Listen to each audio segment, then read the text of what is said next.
Evangelio según Marcos, capítulo 10, versículos 1 al 12.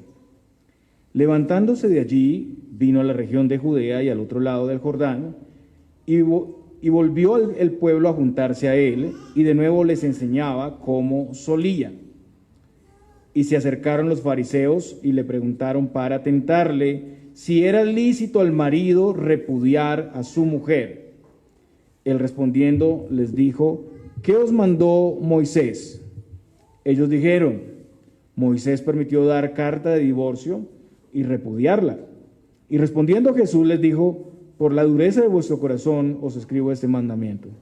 Pero al principio de la creación, varón y hembra los hizo Dios. Por esto dejará el hombre a su padre y a su madre, y se unirá a su mujer, y los dos serán una sola carne. Así que no son ya más dos, sino uno. Por tanto, lo que Dios juntó, no lo separe el hombre. En casa volvieron los discípulos a preguntarle de lo mismo, y les dijo: cualquiera que repudia a su mujer y se casa con otra, comete adulterio contra ella. Y si la mujer repudia a su marido y se casa con otro, comete adulterio. Oremos. Señor, te pedimos poder oír tu palabra, entenderla y aplicarla. Te suplicamos que en este sermón podamos ver, Señor, tu gracia, tu misericordia, tus llamados, que podamos verte a ti, Señor Jesucristo. En Cristo Jesús. Amén. Podemos sentarnos, hermanos.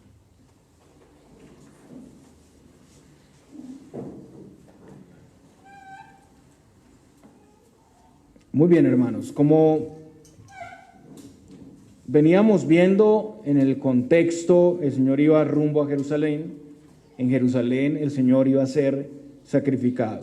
El Señor había dado testimonio en varias poblaciones gentiles, finalmente había pasado por Capernaum en la provincia de Galilea, y ahora se dirigía a la región de Judea. El versículo 1 dice: levantándose de allí vino a la región de Judea y al otro lado del Jordán, y volvió el pueblo a juntarse a él, y de nuevo les enseñaba como solía. En nuestro pasaje vemos que llegan a esta región, la provincia de Judea, que da al sur y está al otro lado del Jordán. Y esto ya es la región o la provincia de Perea al este. Y aquí iniciamos una nueva sección, y es el ministerio en Perea. El Señor venía secretamente por Galilea, pero ahora el pueblo vuelve y se junta a él. En Mateo 9:2 vemos que al Señor le siguieron grandes multitudes, y el Señor los sanó y les hizo milagros. Es en ese escenario que el Señor empieza a enseñar a la multitud. El día de hoy vamos a ver cómo las tradiciones de los hombres llegan a imponerse sobre los mandamientos del Señor, buscando satisfacer sus propias codicias y ambiciones pecaminosas. Algo muy similar a lo que vimos esta mañana en la escuela bíblica, cómo esas tradiciones humanas empiezan a tomar lugar por encima incluso de la palabra de Dios, y se vuelven dogmas de fe, ¿no? Y se imponen a las personas como si fueran la ley de Dios. Este pasaje nos habla sobre el divorcio lícito y el divorcio ilícito. Veremos que aunque hay un divorcio que es lícito, el divorcio definitivamente no era ni es el plan de Dios. El Señor revela las intenciones de los corazones, la profunda maldad en estos hombres, pero a la vez explica la voluntad de Dios. Ya el divorcio es una tragedia, pero peor es un divorcio ilícito. Creo que todos aquí hemos visto a nuestro alrededor, en nuestros amigos, familiares, nuestros conocidos, lo que significa la tragedia de un divorcio. Parejas que se casan y sus matrimonios naufragan y aducen para ese divorcio cualquier cosa que se les ocurra. Y después cada uno va y se une a otros cónyuges, a veces hasta estafando a su cónyuge verdadero, dejándole deudas, vergüenza. Hemos visto también las consecuencias que se dan en los hijos, en las familias, los sentimientos de odio y resentimiento que surgen de esto. Es realmente una tragedia. Pero como vamos a ver hoy, todo esto es solo el resultado y consecuencia del pecado. Es el reemplazo de la verdad de Dios por la mentira, por nuestras ambiciones, codicias, que hemos permitido que lleguen a gobernar nuestros corazones. Así muchos entran al matrimonio dejando de lado el propósito de Dios y más bien interponiendo sus propias reglas y demandas. Entran esperando ser felices, esperando recibir, buscando egoístamente su conveniencia y satisfacción, su propio beneficio. Pero al encontrarse con las dificultades, con la decepción, con la revelación de sus pecados, los de su cónyuge desisten. Su aparente amor y compromiso era condicional, era sentimental, era liviano. Y eso pasa porque su compromiso no estaba cimentado en el Señor. Versículo 2. Y se acercaron los fariseos y le preguntaron para tentarle.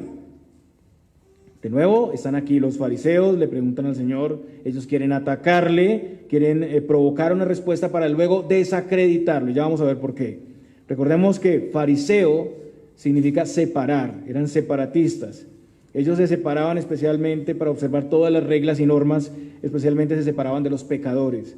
Eran los más devotos, los más estrictos en el cumplimiento de la ley. Su énfasis estaba en la ley oral, en la tradición. Como ya hemos visto, los escribas y fariseos tenían un celo legalista y ellos llegaron a ampliar el cumplimiento de la ley con añadiduras, con tradiciones.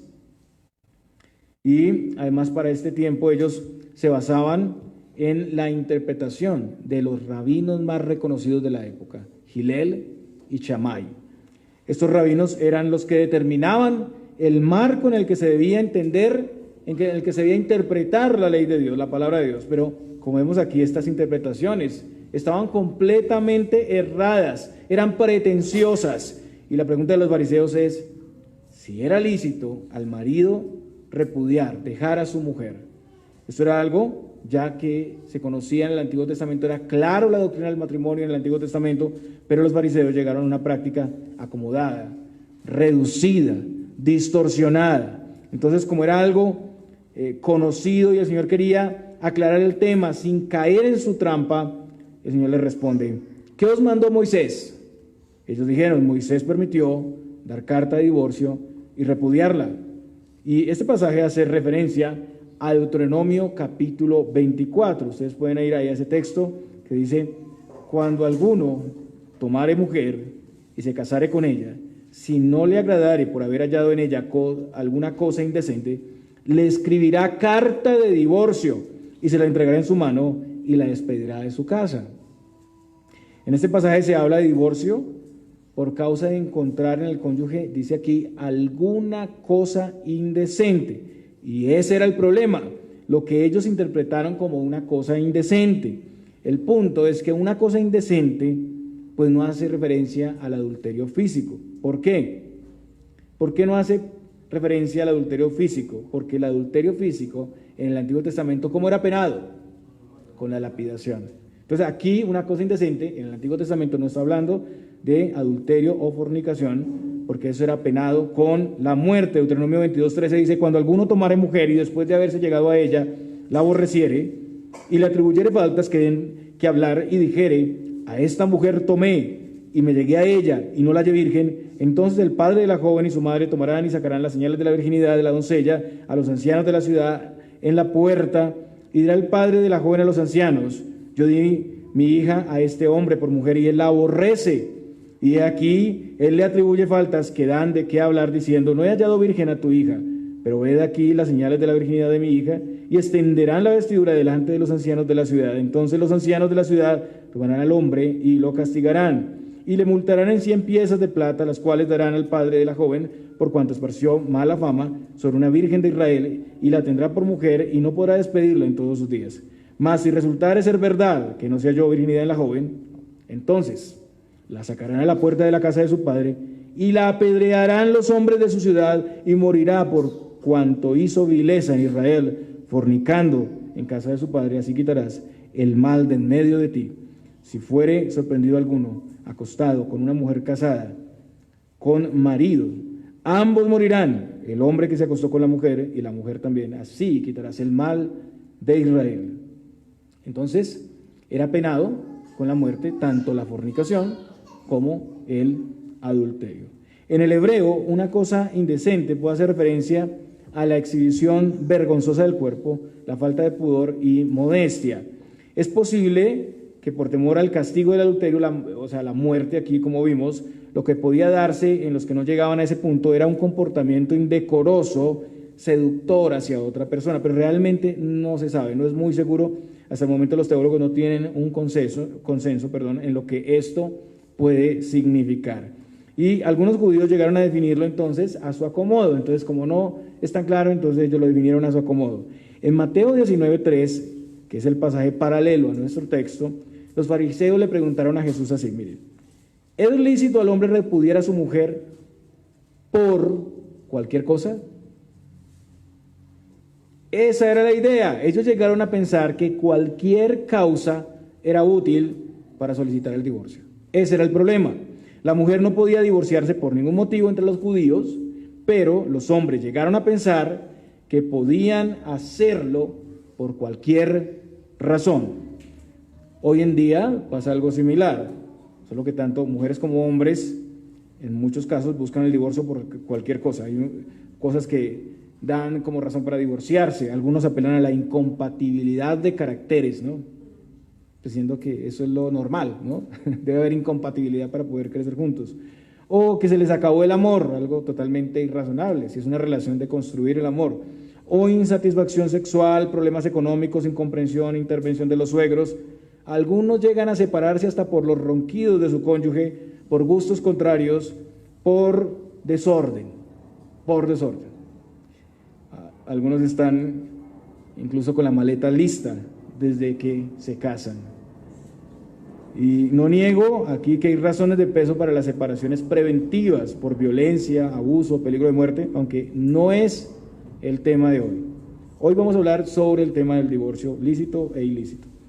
Durante este tiempo habían diferentes escuelas de rabinos, como ya decía, las más conocidas y predominantes en este tiempo eran Hillel y Shammai. El líder de la escuela Hillel era Gamaliel. Gamaliel era el maestro de Pablo.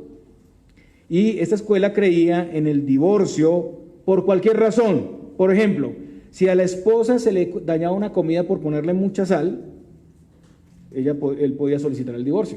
Eso enseñaba este rabino. Qué sabio este hombre. Si a ella le servía comida ligeramente quemada, podía solicitar el divorcio. Si aparecía en público con la cabeza descubierta, podía solicitar el divorcio. Si hablaba con hombres en la calle, si era alborotadora, si era pendenciera, si hablaba sin respeto a sus suegros, se podía solicitar el divorcio. Y noten ustedes que todo esto va en contra, es de la mujer. Esto no toca al hombre para nada. Esto es un ataque a la mujer. Y por eso el Señor aquí va a restituir el lugar de la mujer y los va a poner en lugares iguales. Más adelante, en el año 110, el rabino Akiva permitía el divorcio si el marido encontraba una mujer más hermosa. Ahí sí grave, ¿cierto? Imagínense. Cambiando de esposa cada año, yo me imagino.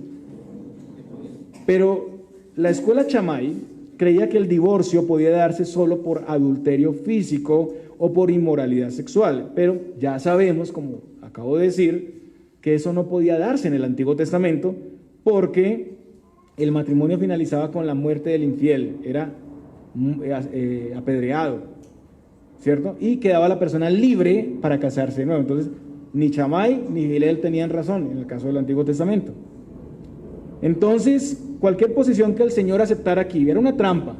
Si él se ponía de parte de Hillel o de Shammai, pues el otro partido, que era un grupo grande y tenía todos los seguidores del judaísmo, pues podía ponerse incómodo.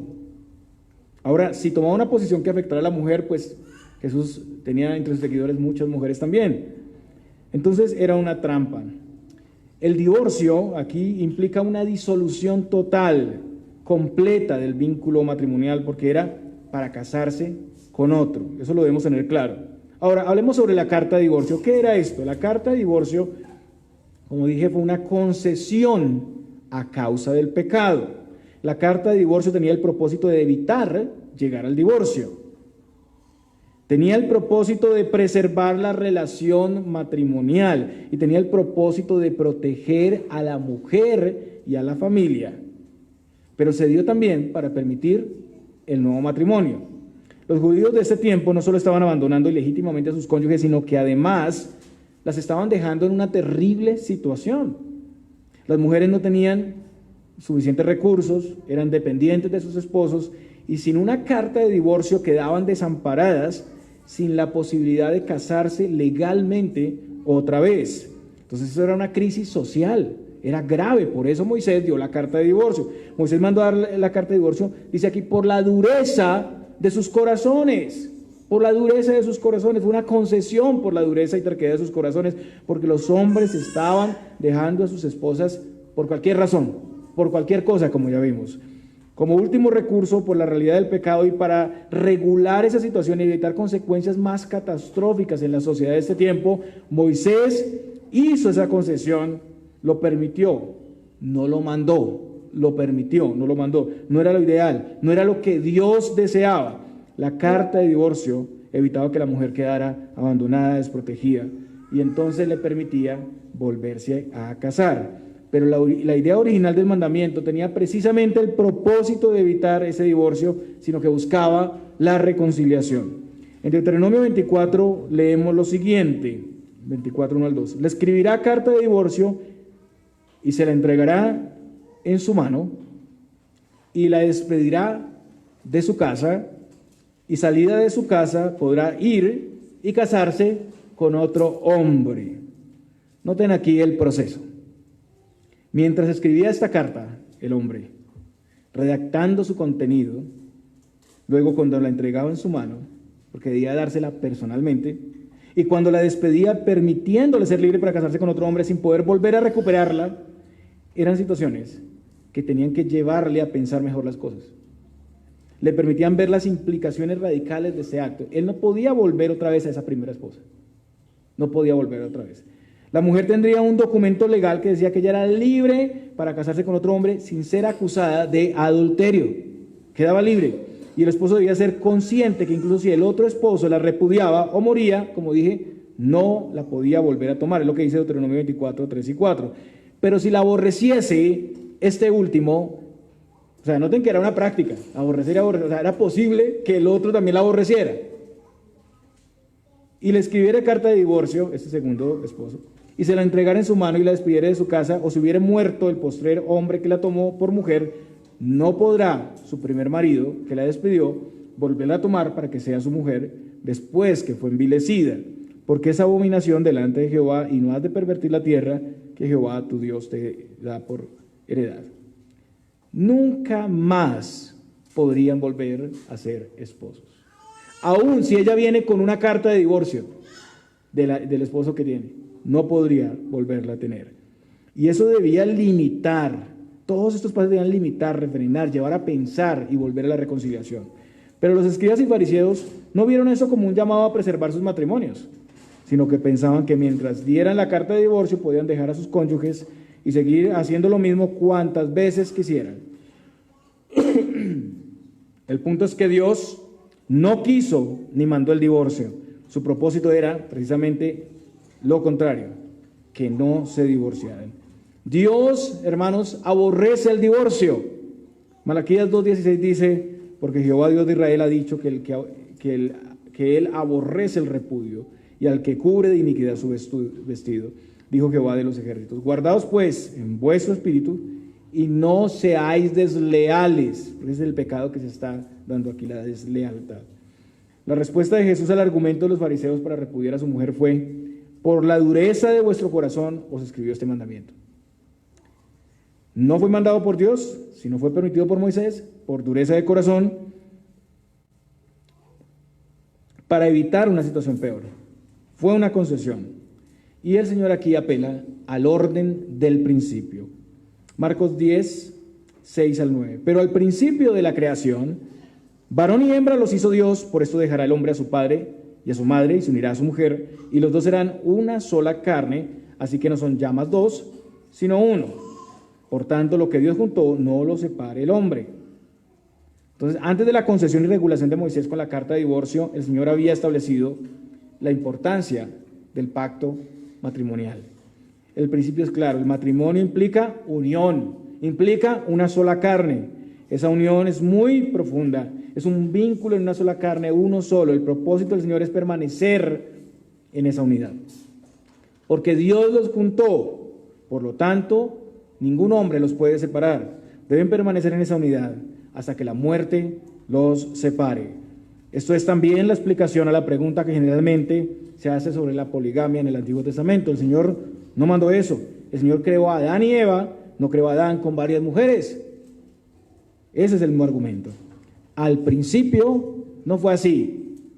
Al principio Dios unió en matrimonio a Adán y Eva y ese vínculo no debía ser disuelto por razones humanas. Pero los fariseos estaban más interesados en la concesión de Moisés que en el mandamiento creacional de permanecer en la unidad que Dios estableció en el matrimonio.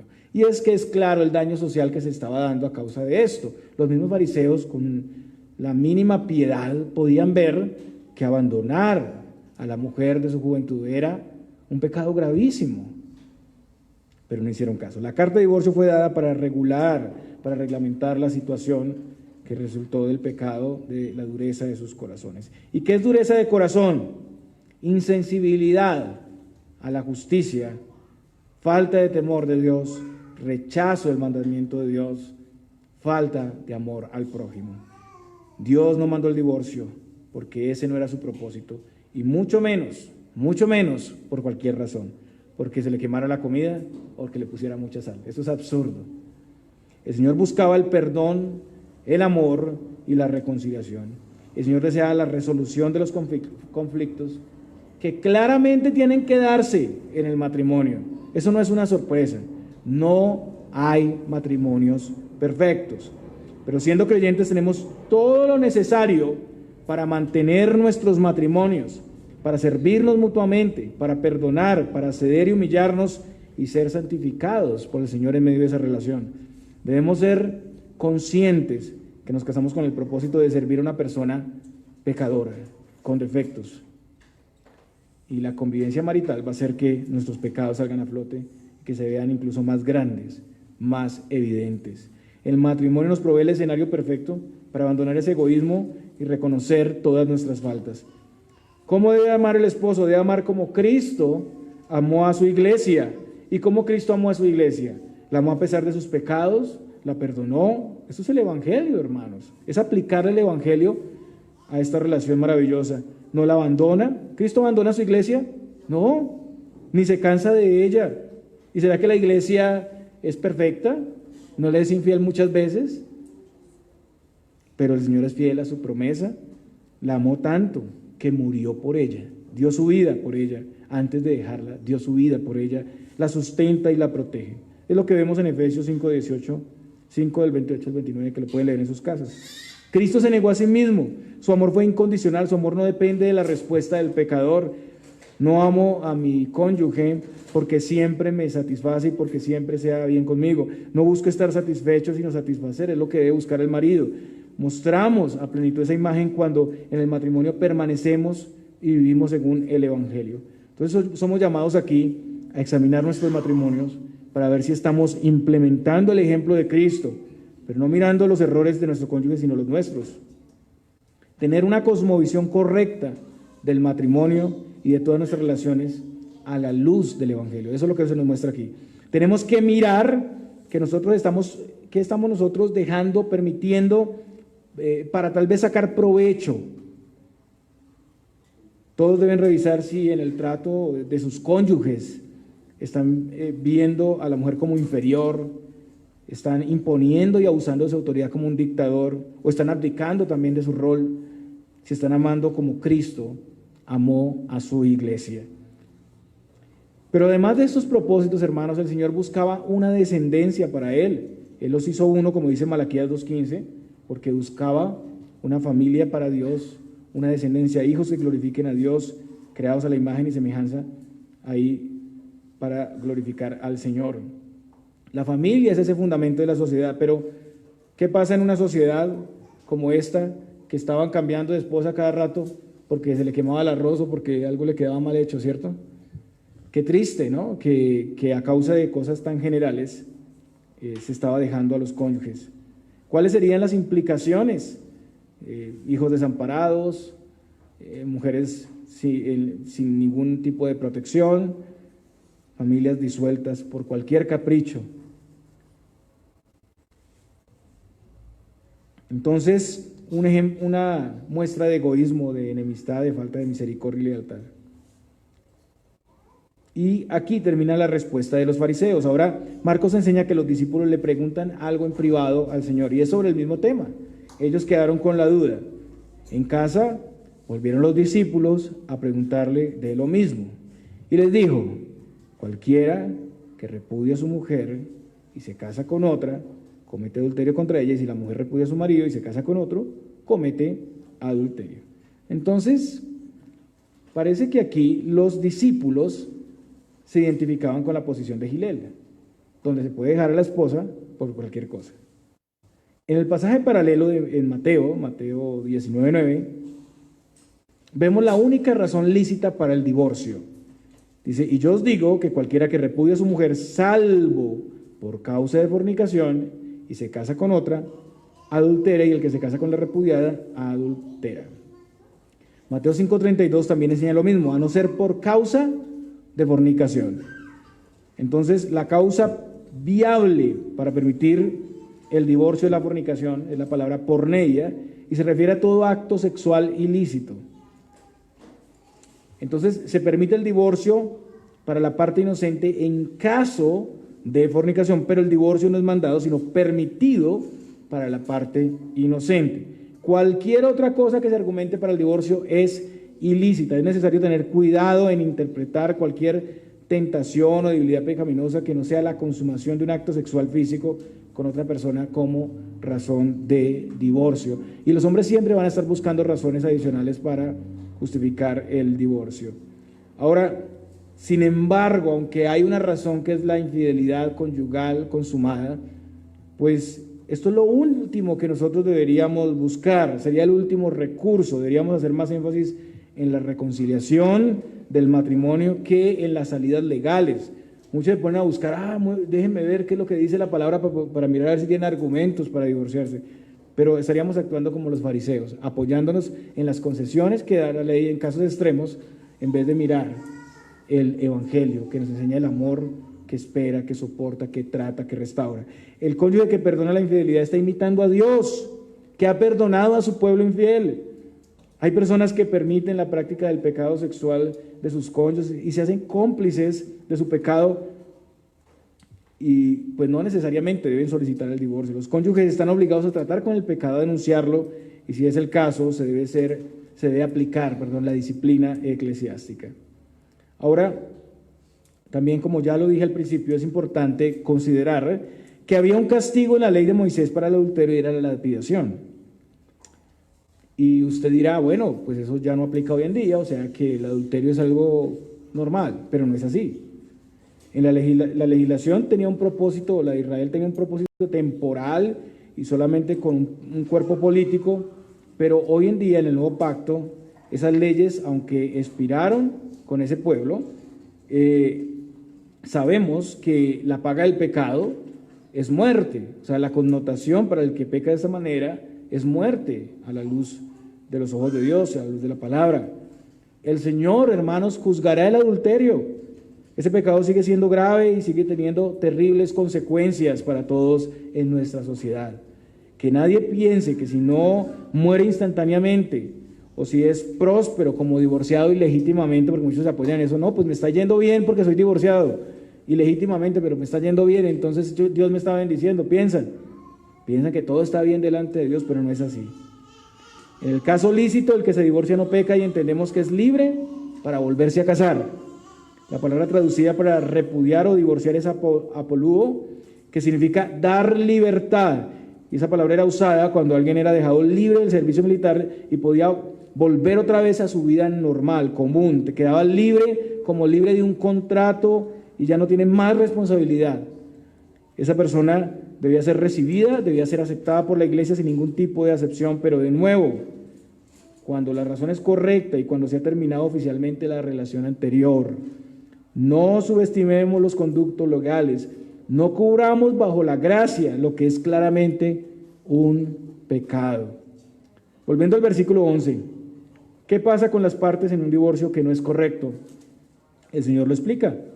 Cualquiera que repudia a su mujer y se casa con otra comete adulterio contra ella.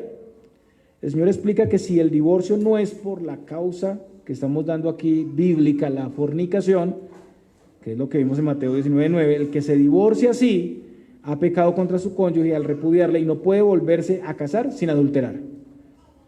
Está faltando al amor a su prójimo más cercano, está abandonando sus compromisos de pacto ante el Señor, comete traición contra ella y, en segundo lugar, la parte culpable no puede volverse a casar sin adulterar. Adultera contra su esposa y hace que su nuevo cónyuge también sea adúltero al unirse con alguien que sigue casado, porque la relación no se ha liquidado. La culpabilidad está también entonces en la persona que se relaciona con este adúltero, como vemos en Deuteronomio 22:22. Si fuere sorprendido alguno acostado con una mujer casada con marido, ambos morirán, el hombre porque se acostó con la mujer y la mujer también, así quitarás el mal de Israel. Los dos eran culpables. Además, finalmente, al casarse con otra, ¿qué hace esta pareja? Hace imposible la reconciliación con su primer cónyuge. Recuérdese que la ley mostraba que no podían volver al primer cónyuge una vez liquidada la sociedad conyugal. Lo que enseña es que, además del adulterio, volverse a casar en ese estado es como un agravante a la situación, hace más grande el pecado, implica también aquí la relación sexual, porque alguno dirá, pues yo no me he casado, ¿no? No, el mero hecho de unirse sexualmente a otra mujer sin recibir matrimonio en esa nueva relación, ya está dado como un adulterio. También eso muestra que aun cuando los hombres inventen cualquier cosa para huir del matrimonio delante de Dios, siguen estando en pecado. Así su nueva relación sea oficializada o sea aprobada por muchos. Muchos se van a otras iglesias, una iglesia grande donde nadie los conozca, con su nuevo cónyuge, que no es realmente su esposa. Ahora, Marcos escribe principalmente a judíos. Entonces habla del lugar y el rol de la mujer, pero aquí en el versículo 12 el Señor va a hablar de otro caso y es de el contexto gentil.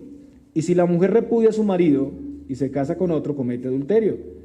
Aquí no es el contexto judío, es el contexto gentil, las leyes romanas que permitían el divorcio a la mujer. Y como Mateo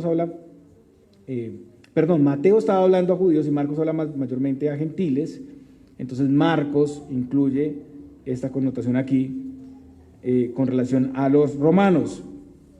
Entonces el divorcio ilícito solicitado por una mujer aquí, si se daba bajo estos términos, ¿no? Pero tenemos un caso, por ejemplo, Herodías, que era parcialmente judía, había dejado a su esposo, Herodes Felipe, por Herodes Antipas, un matrimonio ilícito que Juan rechazó. Entonces, igual, si se repudia ilegítimamente a su marido y se casa con otro, está igualmente adulterando, o sea, ilegítimamente, solamente a causa de fornicación se permitía. Está pecando contra su esposo y está haciendo adúltero al nuevo cónyuge, que ya, pues, ella es una mujer casada. Todo esto, hermanos, tiene que ver con un vínculo tan importante y tan profundo en una sola carne. Si el divorcio se da por otra razón, el vínculo en una sola carne sigue vigente, y cualquier hombre que tome apresuradamente a esa mujer repudiada para casarse, pasando por alto esa situación ilícita, estaría cometiendo adulterio. Cualquier mujer que igualmente se case con el hombre repudiado estaría cometiendo adulterio. Y esta segunda es algo que ya en nuestra sociedad hoy en día sí se da. Los hombres no pueden inventar, aducir argumentos para separar indebidamente la unión de Dios. Y así lo hagan y se unan a otro cónyuge, la unión que Dios hizo sigue estando vigente y están pecando. Pero ante todo este contexto vemos que hay también esperanza de restauración. En los evangelios conocemos la situación de una mujer sorprendida en el mismo acto del adulterio, y esa mujer fue traída a Jesús, y ante esto la respuesta del Señor es ni yo te condeno, vete y no peques más. Entonces, hay perdón para quienes han adulterado, pero hay un llamado al arrepentimiento para no seguir en el mismo camino. En estos casos, muchas veces la restauración ya no implica volver al primer cónyuge que seguramente ya está casado, y también es ilegítimo hacerlo, como ya vimos, ya no se puede, aunque si alguno de los dos se ha casado es posible volver a restaurar, perdón, si ninguno de los dos se ha casado es posible volver a restaurar la relación. Si no es así, si ambos o uno de los dos está ya involucrado en un nuevo matrimonio, se debe buscar la regulación de la nueva relación y el resarcimiento del daño causado por la infidelidad. Eso implica por lo menos el perdón del Señor, el perdón a las personas afectadas y la reconciliación en cuanto sea posible, reparando y compensando, y eso implica devolución de dinero ilegítimo y los derechos sobre la propiedad. Todas esas cosas tienen que ser resarcidas. Y asumir las obligaciones de los hijos, no abandonar a los hijos. Y la instrucción, corrección que debe venir de la iglesia en el acompañamiento pastoral para no volver a adulterar, porque si ya lo ha hecho una vez, usted necesita ser instruido, necesita conocer los propósitos del Señor en el matrimonio. También entendemos que en la palabra hay provisión para la resolución de casos muy difíciles, y usted debe poder ver a Cristo, confiar en el Señor, en esa sabiduría para poder ser restaurado. Si su caso no es muy claro, si es muy vergonzoso, si se siente cargado porque aún continúa en una situación del pasado sin resolver, quiero decirle que el Señor tiene provisión para usted. El Señor puede restaurarle y puede regular su nueva situación. Pero usted debe saber y hacer cosas, debe dar pasos que muestren su verdadero arrepentimiento, y necesita ser dirigido por un pastor, ser aconsejado. Si está en esa situación, pues aquí estamos como iglesia para ayudarle. Por último, Mateo 19:10 añade algo que Marcos omite, y es la respuesta y conclusión de los discípulos y la corrección. Esto es muy importante. Miren lo que respondieron los discípulos. Mateo 19, versículos 10 al 12. Y le dijeron sus discípulos: si así es la condición del hombre con su mujer, no conviene casarse. Entonces él les dijo: no todos son capaces de recibir esto, sino aquellos a quienes es dado. Pues hay eunucos que nacieron así desde el vientre de su madre, y hay eunucos que son hechos eunucos por los hombres, y hay eunucos que asimismo se hicieron eunucos por causa del reino de los cielos. El que sea capaz de recibir esto, que lo reciba. Entonces, escuchan la respuesta del Señor, la razón lícita para el divorcio. No se pueden divorciar por cualquier cosa. Si lo hacían así lícitamente, entonces no pueden tomar otro cónyuge, y llegan a una conclusión: es mejor no casarse. No les convenía, no les aprovechaba. Noten que son los discípulos, ya no es el contexto de los fariseos los que están diciendo esto, son los discípulos. Esa era la cosmovisión que se había implantado por los judíos, y es claro ya que los discípulos tenían la posición liberal de Hillel, divorcio por cualquier cosa. Si el matrimonio no les permitía satisfacer la codicia, el pecado, preferían no saber del matrimonio. Y eso solo nos muestra, hermanos, lo vulnerables que todos nosotros podemos ser a esas ideas que pueden entrar al contexto de la iglesia y llevarnos a esperar y demandar cosas que no ofrece el matrimonio. Hermanos, la iglesia hoy en día está llena de ideas, de cosas que no son lícitas. Y tienen posiciones, tienen que porque el Señor este dijo, que porque el otro pastor dijo, y realmente no están yendo a las Escrituras. Y están cometiendo actos, divorcios ilícitos constantemente. Conceptos egoístas y falsos que argumentan para divorciarse, que solo muestra la falta de conformidad al amor de Dios, muestra una cosmovisión basada en la vanidad, falta de lealtad, de servicio generoso y sacrificial. Tal vez usted, al escuchar esta enseñanza, llegue a las mismas conclusiones. Si es soltero o soltera, dirá: pero entonces ¿para qué casarse con todo ese problema? ¿Cierto? No, difícil. Pero hermanos, todos aquí estamos siendo instruidos para quitar de nosotros la mínima idea que contemple un matrimonio de esa manera, porque eso es completamente ajeno al Señor. Y de seguro, pues va a haber conflicto, va a haber dolor, va a haber confusión. Examínese y trate con su pecado hoy, por pequeño que a usted le parezca, porque yo le aseguro que a Dios no le parece pequeño su pecado. Sin embargo, la respuesta de Jesús es que los que tienen o han recibido o han nacido con el don y la gracia para quedarse solteros, en el caso, o sea, el don de continencia, pueden hacerlo. Se entiende que los que no lo tienen, pues deben casarse y asumir el matrimonio según las reglas de Dios, y no se pueden saltar por alto las reglas de Dios. Hay dos opciones. Si no tiene cónyuge o está libre, puede quedarse soltero o soltera, pero debe tener el don o la capacidad de contenerse para vivir y mantenerse en santidad y castidad. Y si no tiene ese don, siendo soltero, usted debe casarse entendiendo la voluntad de Dios para el matrimonio, o sea, yugos iguales y en toda santidad, asumiendo un pacto de compañerismo y lealtad, de amor, servicio generoso para toda la vida, imitando al Señor en su amor por su iglesia. Si no hay razones para el divorcio lícito, debe permanecer en la relación de matrimonio. Sea una cosa o la otra, todo lo hacemos en su poder y para su gloria. El mandamiento y los propósitos del Señor no se reducen o limitan por la condición humana. Entendamos eso, hermanos. Hemos sido suplidos por Cristo, incluso para vivir la vida cristiana en una práctica no enfocada en el cumplimiento legal y externo, sino en el amor.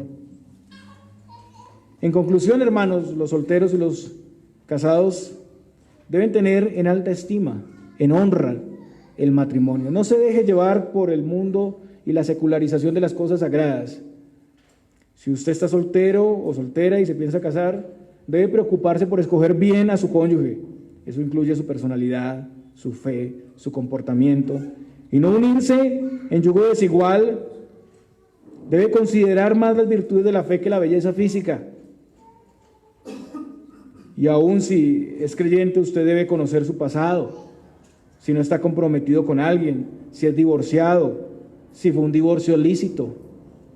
Y debe prepárese para servir y amar como Cristo amó a la iglesia, porque le va a costar amar.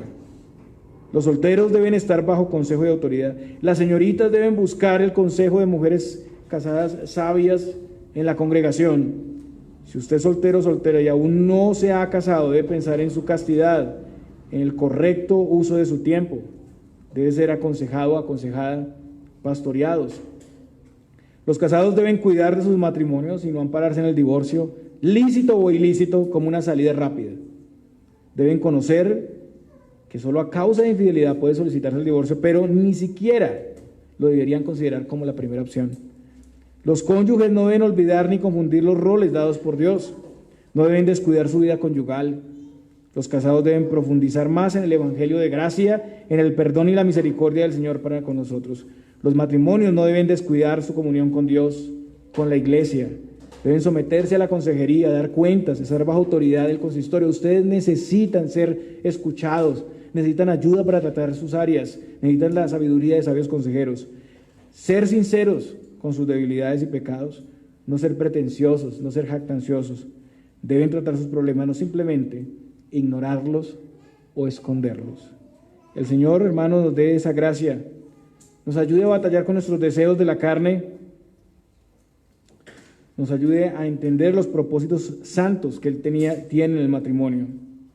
Pero si alguien aquí ha pecado, está en fornicación, adulterio, hoy es día de arrepentimiento. Confiese su pecado, reconcíliese con los afectados y descanse en el perdón del Señor, pero no peques más. No peques más, son las palabras del Señor. Si hoy escuchas esa enseñanza y te das cuenta que vienes de un divorcio no bíblico y ya estás unido a otro cónyuge y sabes que hay provisión, pues ven a la provisión, consulta con un consejero sabio y confía en el Señor. Hay una solución, hay una provisión, hay una respuesta. El Señor les bendiga, hermanos. Oremos. Padre Santo, bendice, Señor Dios, nuestra iglesia con sabiduría, con entendimiento, a los solteros, a los casados, Señor, a las familias, que podamos tener claro los propósitos santos que tienes para el matrimonio y vivir de acuerdo a ellos y someternos a tu voluntad. Ayúdanos, Señor, a ser transparentes, a estar dispuestos a dar cuentas, a sujetarnos al consejo y a la voluntad tuya en tu palabra. Señor, ayúdanos a aplicar el evangelio de gracia que nos has traído a nuestro cónyuge, a nuestro prójimo más cercano, que es nuestra esposa. Te lo pedimos, Señor Dios, en Cristo Jesús. Amén.